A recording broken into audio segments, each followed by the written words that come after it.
Hali ham Ispaniyaning baxtiga Real Madrid bor. Real Madrid bo'lmaganida 10 yildan buyon Ispaniya jamoalarini dumi ketiga tiqilib qo'ygan bo'lardi. Real Madrid Ispaniya jamoalarini, Ispan ligasini, Ispaniya La ligasini jamoalarini yelkasida ko'tarib turgan yagona jamoa. Men bir oldin ham aytganman, hozir ham aytaman. Barselona va Atletico Madrid bu ishni qila olmaydi, qila olmagan ham. Bir mavsum, 2 mavsum, borana 5 mavsum zo'r o'ynagan bo'lishi mumkin. Real Madrid bu Real Madrid bo'lgandan buyon Ispaniya sha'nini himoya qilib keladi. Kecha ko'rgan bo'lsanglar kerak, Chelsea hamda Barselona o'rtasidagi o'yindan so'ng Robert Sanchez, Chelsea darvozaboni nima degan intervyular berdi. Ispaniya jamoalarining saviyasi juda ham yuqori, lekin Angliya Premier Ligasini jamoalarini oldida emas. Ularga qarama-qarshi keladigan bo'lsa, ularning faolligi 0 ga tushib qoladi debdi. Real Madrid 2022-yilga uzoqqa bormaymiz. 2022-yilda nimalar qilib tashlaganini bilasanmi? Robert Sanchezjon, sen u vaqtlar tuxumda yuruvding, tuxumingdan chiqa olmay yuruvding.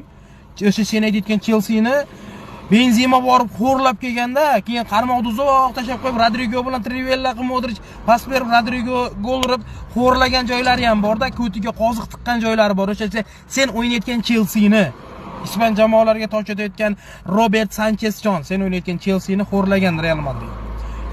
Undan oldin esa City'ni xo'rlagan. Undan keyin City'ni xo'rladi. 2 daqiqada 2 ta gol urib City'ni xo'rladi. Angliya Premier Ligasining jamoasini. Undan keyin bo'ladigan bo'lsa, Liverpool finalda nimalar qilganini ko'rdik.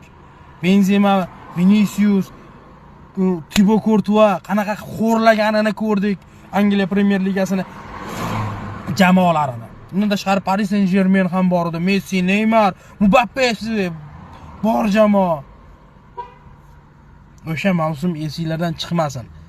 Angliya Premier Ligasini xo'rlagan Real Madrid bo'ladi o'sha mavsumda.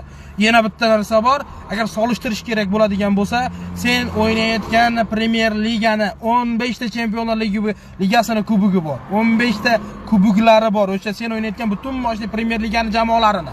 Real Madridda ham 15 ta chempionlar bor. Bitta o'zida bor. Agarda Barsanikini ham qo'shadigan bo'lsak, sizlarni ustlaringga Ispaniya jamoalari chiqib kichivoradi. Bilma, unutmanglar bu narsani, darmayatlar.